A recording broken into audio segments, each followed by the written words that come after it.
एक दिन अकबर बादशाह ने बिरबल के किसी काम पर खुश होकर कहा, वाह बिरबल, तुम्हारी जितनी तारीफ की जाए उतनी कम है। तुम्हारी हाजिर जवाबी, तुम्हारा इंसाफ, इन बातों से हम बेहद खुश हैं। ये आपका बड़प्पन है जहांपनाह। ऐसा नहीं है बिरबल, तुम वाकई सबसे बढ़िया हो। इसलिए मैं अपनी मर्जी से तुम्हें 200 मोहरों का इनाम दे रहा हूं। इसका तुम स्वीकार करो।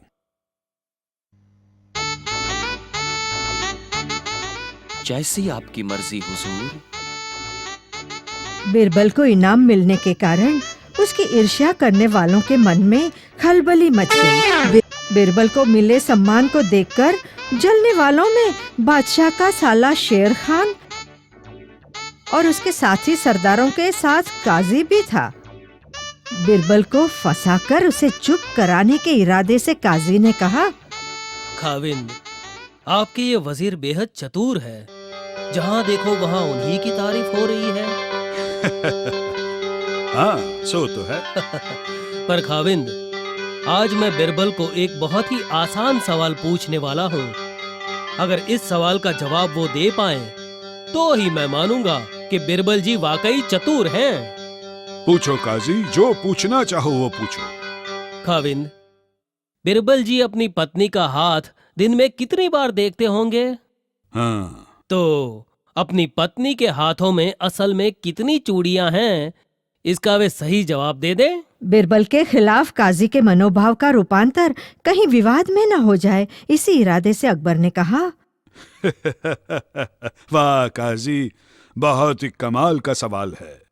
अब तक मुझे भी मालूम नहीं है कि मेरी बेगम कितनी चूड़ियां पहनती है।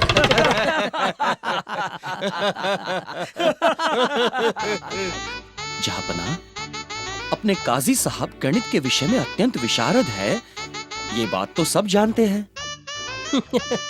और उन्हें हमेशा अपनी दाढ़ी पर हाथ घुमाते रहने की आदत है। इसीलिए उन्हें अपनी दाढ़ी में कुल मिलाकर कितने बाल हैं, इस बात का तो जरूर पता होना चाहिए। मेरा सवाल याद है ना बिरबल जी? उसी का तो जवाब दे रहा हूं मैं काजी साहब। भाई, आपकी दाढ़ी में कुल मिलाकर जितने बाल हैं, उसके 1000वें भाग जितनी संख्या की चूड़ियां मेरी पत्नी के दोनों हाथों में हैं।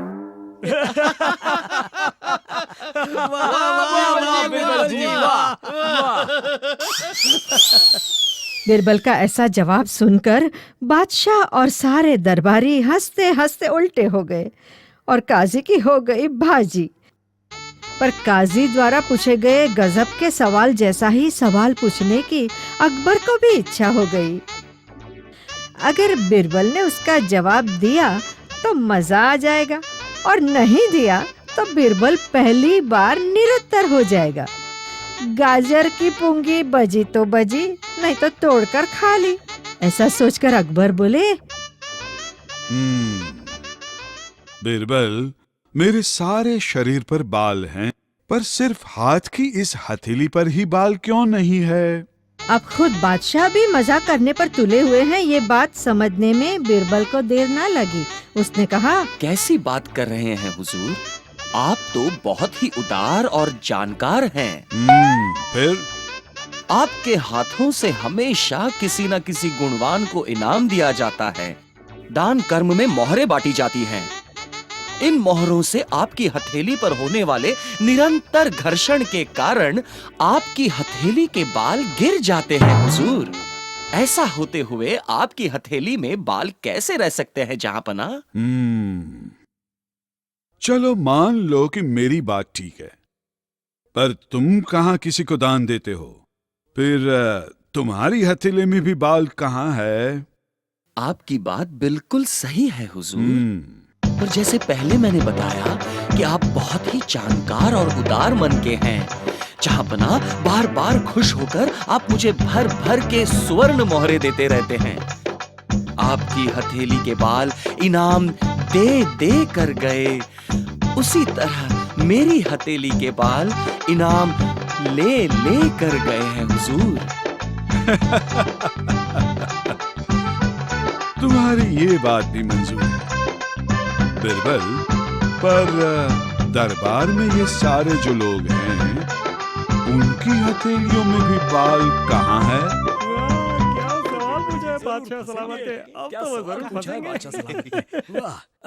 खाविंद, मैं यही पूछने वाला था। माफ कीजिए हुजूर, पर मुझे साफ साफ बोलना पड़ रहा है। बोलो। जहां पनाह, हर बार आप मुझसे खुश होते हैं और मुझे ही कुछ ना कुछ इनाम देते रहते हैं, पर ये बात दरबार में किसी को भी पसंद नहीं है। जब भी आप मुझे इनाम देते हैं, तब ये लोग जलन के मारे अपने हाथ एक दूसरे पर घिसने लगते हैं और इसी कारण इनकी हथेलियों के बाल गिर गए हैं जहां पनाह। आफरीन, आफरीन। बिरबल के इस जवाब से बादशाह बेहद खुश हुए और उसे और 50 स्वर्ण मोहरें दी। फिर एक बार दरबार के अन्य लोग जलन के मारे हाथ घिसने लगे।